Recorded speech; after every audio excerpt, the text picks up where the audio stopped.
మరుగుమందు అంటే ఏంటి? నిజంగా ఉంటుందా? అది ఉంటే ఒకవేళ అది మనకి పెట్టారు అనేది ఎలా తెలుస్తుంది? తప్పకుండా తల్లి. ముందుగా శ్రీ మహాగణపతి దేవతాభ్యో నమః. చూసే వీక్షబంధువులకు అందరూ కూడా నమస్కారం. అందరూ బాగుండాలి, అందరూ క్షేమంగా ఉండాలి, ఎటువంటి వశీకరణకి మరుగుమందుకి బలి కాకుండా అష్టైశ్వర్యతో సంతోషంగా పిల్లల పాపలతో ఉండాలి. సో ఈ మధ్య కాలంలో ఇవి చాలా అరుదుగా అయిపోయింది. సో మెడిసిన్స్ దొరికేటట్టుగానే మరుగుమందులు కూడా దొరక, అంటే మరుగుమందు అనేది ఈ మధ్య కాలంది కాదమ్మా. అది మనకి త్రేత ద్వాపర కలియుగం నుంచి ప్రారంభం నుంచి కూడా ఉన్నవంటి రాజులు మహారాజులు చేసేవంటి ఒక ఆచారం. ఒక రాజ్యం ఒక రాజ్యాన్ని మనం తెచ్చుకోవాలంటే ఒకళ్ళు ఉన్నవంటి దాసులు ఉంటారు. వాళ్ళు ఏం చేసేవాళ్ళు అంటే రాజుకి మరమ్మత్తు రాసి ఆస్తులన్నీ రాసుకోవడం చేసుకోవడం, ఆ రాజ్యం వదిలిపెట్టిపోవటం, అటువంటివన్నీ కూడా నేను అంటే ఉదాహరణకు మనం శకునినే చూసుకోవచ్చు.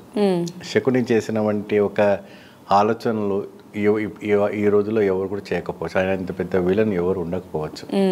కానీ శకునిని పూజించే వాళ్ళు కూడా ఉన్నారు. శకునికి ఒక ఆలయం కూడా ఉంది కొన్ని ఊర్లలో. సో వాస్తవానికి ఏదైనా నిప్పు ఉంటే కానీ పొగ రాదు, పొగ ఉంటేనే నిప్పు రాదు అని ఒక సామెత. సో అక్కడ నెగిటివ్ రోల్ లేకపోతే ఇక్కడ మీకు పాజిటివ్ రోల్ రాదు, అంతే కదా. సో కాబట్టి ఎవరైనా కూడాను చేసే అంటే ఈ మరుగుమందు ఎందుకు పెడతారు?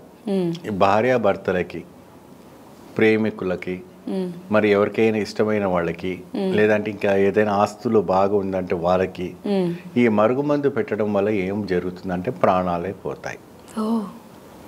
ఎందుకు పోతాయి, ఎలా పోతాయి அப்படிంటే ఎప్పుడైనా కూడా వాళ్ళు మాంసంలో పెడతారు, లేదంటే ఇంకేదైనా పదార్థాలు పెడతారు. అది లోపల పోయిన తర్వాత అది ఒక గుడ్డులాగా తయారయ్యి దానికి వెంట్రుకలు వస్తాయి కడుపులో. ఆ గుడ్డులో వెంట్రుకలు వచ్చిన తర్వాత అది ఎప్పుడెప్పుడు కూడాను అది డెవలప్మెంట్ అవుతూ ఉంటుంది, దానికి ఆ ఒక శక్తి పెరుగుతూ ఉంటుంది. అప్పుడు ఆ మనిషి పిచ్చోళ్ళలాగా అయిపోతాడు. ఆ స్త్రీ కానీ పురుషు కానీ ఎవరైతే ఉన్నారో ఆ ఒక మరుగుమందికి బలైపోతారు. ఆ గ్రోతింగ్ అవుతుంది. అవి ఆ బ్లడ్ వామిటింగ్స్ అయి చనిపోవడం అని జరుగుతూ ఉంటాయి. ఇది చాలా ప్రమాదకరమైన వంటిది, ఇది నిషేధించవలసిన వంటి విషయం.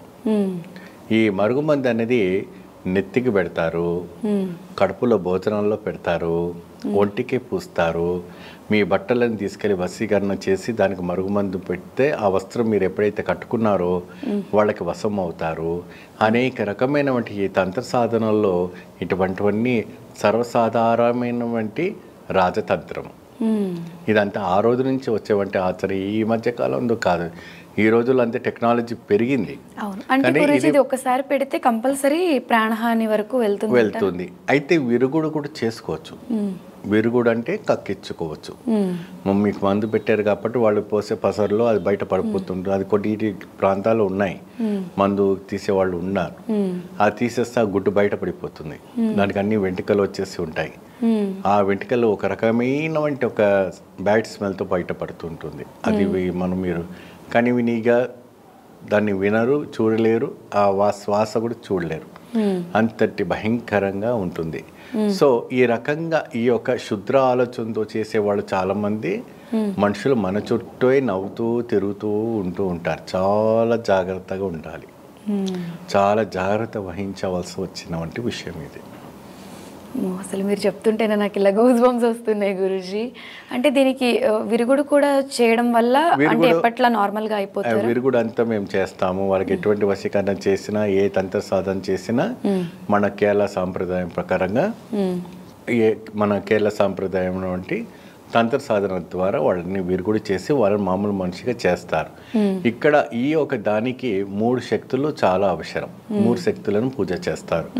ఒక శక్తి కాళీ, రెండవ శక్తి చోటానికర్ భగవతి, మూడవ శక్తి వచ్చేసి విష్ణు మాయ టెంపుల్ తిరుచిలో ఉంటుంది, త్రిశూర్లో. ఇది తాంత్రిక, మాంత్రిక, యంత్ర, మంత్ర, యక్షిణి, మాయ మరి చేతబడి, భానుమతి ప్రయోగాలకు అతీతమైనటువంటి దేవత ఎవరంటే విష్ణుమాయ. ఈ విష్ణుమాయ వచ్చేసి దున్నపోతు పైన కూర్చొని ఉంటారు. ఈయన అన్ని సాధారణంగా ఈ విష్ణు పడవ మీద ఉంటారు. కానీ ఇక్కడ విష్ణుమాయ టెంపుల్ ఏంటంటే దునపొత్తు ఆకృతితో ఉంటారు. ఇక్కడ ఆయనకి విభిన్నమైనటువంటి నైవేద్యాలు పెడుతుంటారు. విభిన్నంగా అంటే ఇప్పుడు శైవంగా పెట్టేది కాదు, మద్యపానీయము చేపలు అవి నైవేద్యం పెట్టి పూజలు చేస్తారు ఇక్కడ విష్ణుమాయ టెంపుల్లో. అదే విధంగా కాళీ, కలకత్తాలో కాళీ. మరి ఎర్నాకుళంలో ఉన్నటువంటి చోటానికర్ భగవతి, భూత పేత పిశాచ యక్షిణి కింగర చేతబళ్ళ భానుమతి ప్రయోగం ఎటువంటి అయినా కూడా ఆవిడ గారిని మీరు ఆలయంలో మీరు ప్రవేశించారంటే ప్రతి వాళ్ళకు దయ్యం పట్టిన వాళ్ళందరూ ఆడుతూ ఉంటారు అక్కడ. వందల మంది ఉంటారట, జడలన్నీ విడబోసుకొని ఇట్లా నెత్తులు కొట్టుకొని రక్తాలు కారుతూ ఉంటాయి. అమ్మవారు కొట్టి తీసేస్తూ ఉంటుందట, వెళ్ళిపో అనేసి. ఆటోమేటిక్గా అక్కడ 3 రోజులు 4 రోజులు 40 రోజులు అలా పెట్టేసి అలా ఉంచేస్తుంటారు, కాళ్ళకు గొలుసులు కట్టేసి. ఈ వీళ్ళంటే ఏంటంటే ఈ దేవతలకు అందరూ కూడా ఈ ఏదైతే యక్షిని సాధన, ఈ మరుగుమందు చేసే వాళ్ళకందరికీ అతీతమైన వంటి దేవతలు వీళ్ళు. కాబట్టి దీనికి తంత్ర సాధనతో వీరు కూడా ఉంది. వాళ్ళని సేవ్ చేయవచ్చు.